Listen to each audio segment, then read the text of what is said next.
Assalamualaikum warahmatullahi wabarakatuh. Saudaraku kaum muslimin dimanapun Anda berada. Salah satu buku yang saya tulis adalah 40 artikel dakwah dan pencerahan.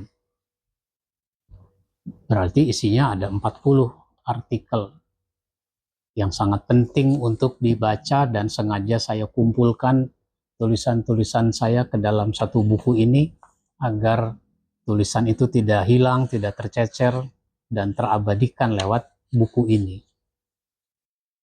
Nah, di antara artikel atau judul di dalam buku ini adalah peran pemuda dalam dakwah. Sebagaimana kita ketahui, dakwah itu penting, mulia, dan dibutuhkan. Maka pemuda itu harus terlibat di dalam dakwah, dilibatkan dan mau melibatkan diri.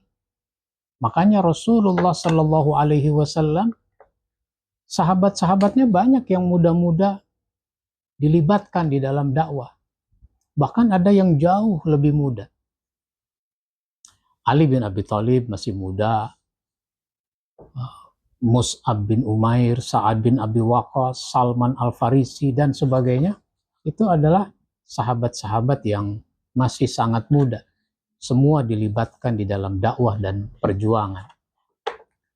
Maka para pemuda yang mau berdakwah dan siapapun yang mau berdakwah harus memenuhi 3 kriteria. 3 kriteria. Apa itu? 1, punya kepribadian yang soleh. Sehingga orang yang mau berdakwah sebenarnya kepentingannya buat dia juga. Apa? Ini membuat dia akan membangun kesolehan, memelihara kesolehan, meningkatkan kesolehan. Yang kedua adalah kepribadian yang soleh, wawasan yang luas.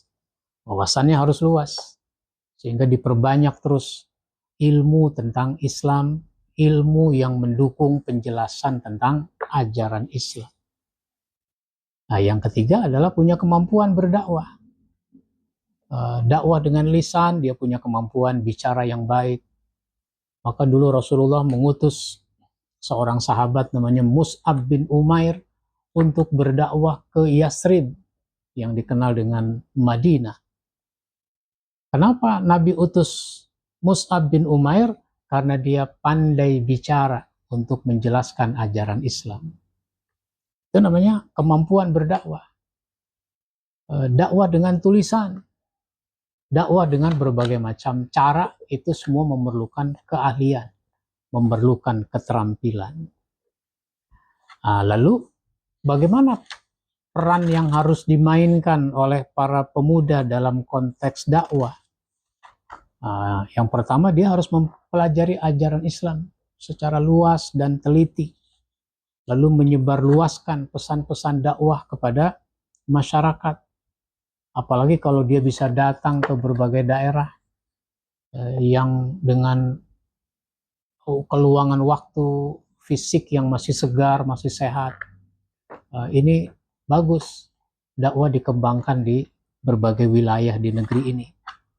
Lalu melakukan kaderisasi remaja dan pemuda masjid. Karena masjid itu pusatnya dakwah, maka selain di ormas kepemudaan keislaman, itu juga harus mengefektifkan kaderisasi remaja dan pemuda masjid. Jadikan masjid sebagai pusat dakwah. Rumuskan program kegiatan yang penting dan dibutuhkan. Libatkan para remaja, para pemuda yang ada di sekitar agar mereka juga terlibat di dalam dakwah. Sehingga dakwah itu tidak terkesan tugasnya para ustadz. Siapa saja bisa berdakwah sesuai dengan kemampuannya masing-masing. Dalam rangka itu diperlukan namanya pelatihan-pelatihan agar dakwah bisa meningkat kualitas dan kuantitasnya, dan sesudah itu dijalin kerjasama. Kerjasama antar pemuda, kerjasama antar remaja, kerjasama antar remaja masjid dalam rangka mengemban tugas-tugas dakwah. Inilah di antara peran yang harus dimainkan Lebih lanjut bisa dibaca di buku ini, 40 artikel dakwah dan pencerahan. Harganya juga tidak mahal, cuma 100.000 rupiah. Ini buku yang masih tersedia dengan jumlah halaman 398.